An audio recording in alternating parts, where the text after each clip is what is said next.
Yun mga boss, may binaba tayong makina. Ang model nito ay RCS 125. So nag-stack up yung kanyang connecting rod piston. Yan. Okay, malala to, malala. Tama din bearing, side bearing. Sama na rin to. Stack up. Nakagalaw-galaw yung piston, no?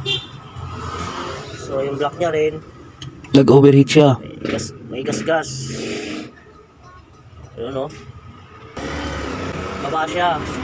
Nangyari dito, nag-uusap na siguro ito ng una, basta pabayaan yung langis, hindi na check.